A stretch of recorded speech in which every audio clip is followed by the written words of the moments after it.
Guys, California में एक शख्स 40 साल तक जेल में बंद रहा, लेकिन हैरान कर देने वाली बात यह थी कि जिस अपराध के लिए वो शख्स 40 साल तक जेल में बंद रहा, वो अपराध उसने किया ही नहीं था।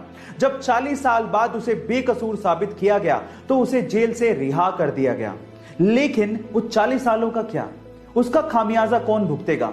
गाइस, कोई और देश होता तो शायद इसका खामियाजा कोई नहीं भुगतता, लेकिन कैलिफोर्निया की गवर्नमेंट ने उस व्यक्ति को 149 करोड़ रुपीस मुआवजे के तौर पे दिए।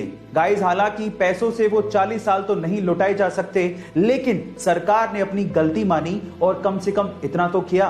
गाइस, आपका इसके बारे में क्या ख्याल है, चैट सेक्शन में जरूर लिखिए। गाइस, आपने सोना, चांदी, लोहा, तांबा, इन सब धातुओं के बारे में सुना होगा, लेकिन अगर मैं आपसे सवाल पूछूं कि भविष्य की धातु यानी कि फ्यूचर मेटल किसे कहा जाता है, तो आप लोग क्या कहेंगे? जी हां गाइस, फ्यूचर मेटल। चलिए मैं आपको बताता हूं। फ्यूचर मेटल यानी कि भविष्य की धातु कहा जाता है टाइटेनियम को, और उसके पीछे का रीजन यह है कि टाइटेनियम स्टील के जितना स्ट्रॉन्ग है, लेकिन मजे की बात यह है कि स्टील से 45% तक हल्का है। इसके अलावा इस पे जंग भी नहीं लगती है, और सबसे बढ़िया बात यह है कि ये अर्थ पे नोवा सबसे ज्यादा पाए जाने वाला धातु है।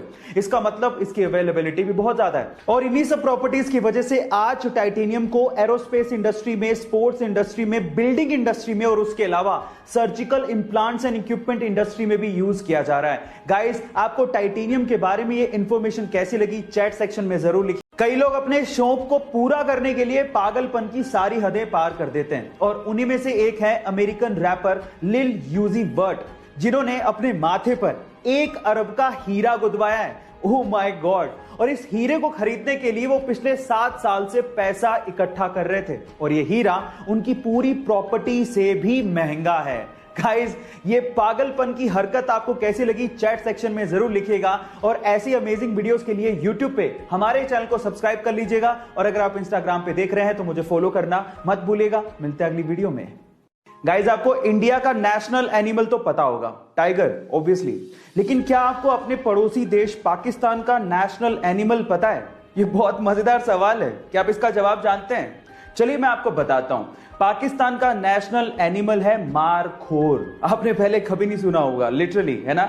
मारखोर एक बकरे की प्रजाति है। अब इसका मतलब क्या है, जरा उसको समझ लेते हैं। मार फारसी में होता है सांप, और खोर का मतलब खाने वाला। सांप को खाने वाला जंगली जानवर। जी हां, मारखोर एक बकरी की प्रजाति, यही है पाकिस्तान का नेशनल एनिमल। क्या इसके पहले तक के फैक्ट आपको पता था? और अगर नहीं पता था तो चैट सेक्शन में जरूर लिखिएगा, और ऐसे अमेजिंग वीडियोस के लिए यूट्यूब पे हमारे चैनल को सब्सक्राइब कर लीजिएगा, और अगर आप इंस्टाग्राम पे देख रहे हैं तो मुझे फॉलो करना मत भूलिएगा। मिलते हैं अगली वीडियो में।